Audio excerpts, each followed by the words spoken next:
안녕하세요. 여러분의 출근길 파트너 라디오 동서남북 김서영입니다.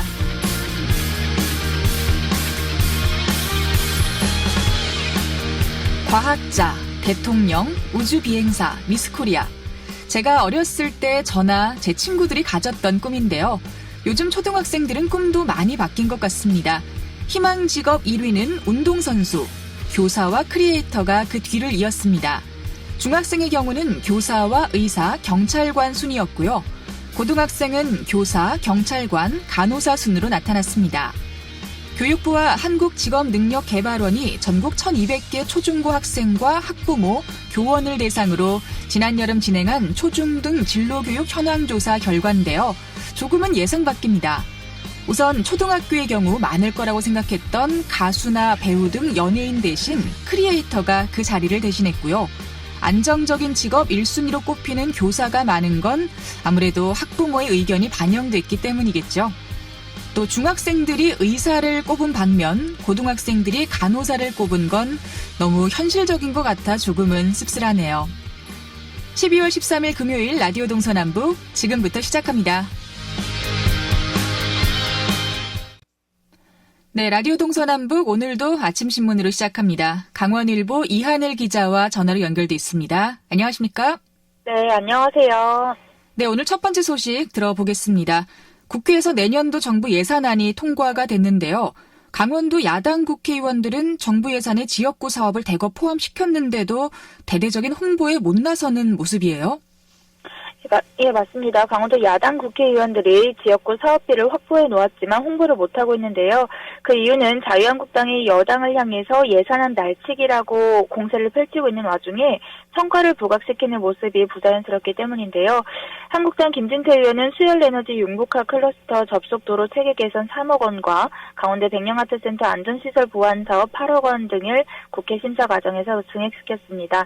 또 김기선 의원은 주한미군 공여구역 주변 지역 등 지원 사업 5억 원과 디지털 헬스케어 규제 자유 특구 사업 25억 원 확보에 기여를 하기도 했습니다. 네, 동해안권 국회의원들은 어땠나요? 네, 마찬가지로 강릉의 권성동 의원도 항만 연안방재연구센터 16억 원과 또 강릉시 육아종합지원센터 설치에 4억 7천만 원 사업 예산을 가져왔고요. 또 동해 삼척의 이철규 의원도 목호역 노후역사 신축 개량 사업에 30억 원, 그리고 삼척 무남 초곡지구 연안 정비 사업 20억 원을 새롭게 따왔습니다. 속초 고성 양양의 이양수 의원도 춘천 속초 동서 고속화철도에 90억 원, 그리고 속초 해수욕장 헤드랜드 조형물 설치에 7억 원 등의 예산 등을 확보했는데요. 국회 예산결산특별위원회 예산안 소위에서 활동한 염동열 의원의 경우에는 지역구 현안인 평창 평화테마파크 26억 원과 평화봉 명품숲 조성에 3억, 그리고 백두대간 문화철도역 연계협력 예산 2억 원을 비롯해서 도내 전체 지역의 예산을 지키고 증액시키는 데 총력전을 펼치기도 했습니다. 네, 내년도 예산 확보에 현역 의원들이 힘을 많이 쓴 것 같은데 아무런 홍보 자료조차 내지도 않았다고 하죠. 당론에 따라 움직이다 보니까 내심 속은 좀 상할 것 같은데요?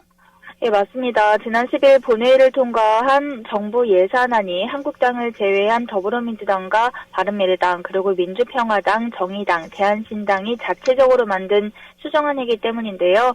공식적으로 당이 예산안 처리에 따른 대여 투쟁에 나서면서 내년 4.15 총선을 앞둔 야당 의원들은 현역 프리미엄을 활용하지 못하고 소가리만 하고 있습니다. 또 억울하다는 의견도 함께 있는데요. 이 범여당의 협의체 수정안이지만 이미 예결특위와 예산안 소위 심사 과정에서 한국당 의원들의 의견이 상당수 반영됐기 때문입니다. 반면 여당 의원들은 활발한 홍보전을 펼치고 있습니다. 원주 의뢰 민주당 송기현 의원은 지난 11일 보도자료를 내고 디지털 헬스케어 규제 자유특구 사업 25억 원과 국도 5호선 판부신림 도로 건설 사업비 20억 원 등을 신규 증액했다고 알렸습니다. 또 내년 총선에서 원주 갑 지역구에 출마할 예정인 신기준 의원도 페이스북에 원주천 재해 예방 사업 15억 원을 따왔다고 홍보했습니다. 네. 자, 내년 총선 얘기도 좀 해보겠습니다. 이제 17일이죠. 예비 후보 등록일부터 본격적인 선거 일정이 시작이 될 텐데 선거사무소를 어디에 설치하느냐도 중요하잖아요. 명당 찾기에 나서고 있다고요? 네, 맞습니다. 내년 4.15 총선 예비 출마자들이 선거사무소 설치를 위한 명당 찾기에 선점에 나섰습니다. 우선 춘천의 경우에는요, 금융기업이 밀집해 있고 강원도청과 춘천시청으로 이어지는 중앙 로터리가 선거사무소를 차리기에는 탁월한 장소로 꼽히고 있습니다. 유동 인구도 많고 교통 여건도 좋아서 대형 현수막을 내걸고 얼굴을 알리기에는 입지 여건이 최적이라는 평가입니다. 하지만 자유한국당 김진태 의원은 이 일대의 한 금융기업 건물에서 2012년 초선과 2016년 대선 당선에 성공을 했었는데요. 허영 더불어민주당 강원도당 위원장 역시 이곳에 선거사무소 입주를 타진했었습니다. 하지만 이 해당 기업은 정치적인 중립과 형평성을 이유로 김 의원과 허 위원장의 요청을 모두 거부한 것으로 알려져 있습니다. 네. 그리고 복합선거구인 태백, 횡성, 영월, 평창, 정선, 그리고 홍천, 철원, 화천, 양구, 인제, 이 지역에서는 인구가 많은 지자체로 자연스럽게 모이고 있는 분위기인가 봐요. 네, 태백, 횡성, 영월, 평창, 정선에서는 5개 시군 중에서 인구가 가장 많은 횡성으로 후보자들이 몰리고 있는 분위기인데요.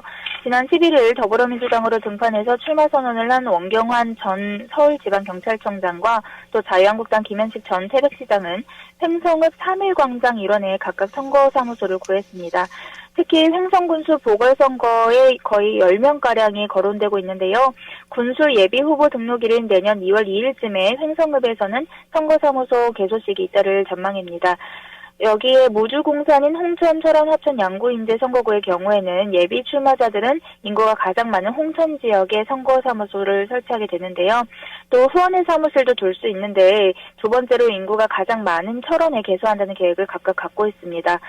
강원도 내 정가 관계자는 5개 시군으로 묶인 복합선거구의 경우에는 면적이 넓기 때문에 선거사무소를 어디에 설치하느냐가 큰 고민이라면서 지역에서 전해지는 풍수지리학적인 면까지 신경 쓰면서 털을 잡고 있다고 설명했습니다. 네. 자, 오늘 아침신문 마지막 소식 또 전해드리겠습니다. 강릉시 체육회장 선거 얘기 준비하셨는데요. 며칠 전에도 전해드렸지만 선거전이 뜨겁죠. 현재는 5파전 양상을 띠고 있다고요. 네, 맞습니다. 강릉시와 체육계에 따르면 당초 10명의 출마 의사를 보였었는데요. 그러나 체육계에 몸담고 있는 인사의 사퇴 시한인 지난달 16일 이전에 사퇴한 인사들이 4명이었습니다.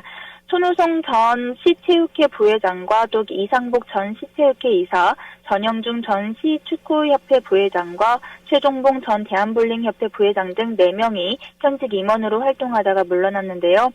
여기에 류재학 전 도축구협회 전무이사도 체육계 인사들과 접촉하고 있습니다. 선거일이 내년 1월 15일인데 한 달밖에 남지 않은 데다가 유효 투표의 20%를 받지 못하면 2천만 원의 기탁금이 몰수되기 때문에 이 밖의 인사가 도전장을 내밀기는 쉽지 않을 전망으로 보이고 있습니다. 네. 자, 오늘 소식 잘 들었습니다. 강원일보 이하늘 기자와 함께했습니다. 고맙습니다. 네, 감사합니다.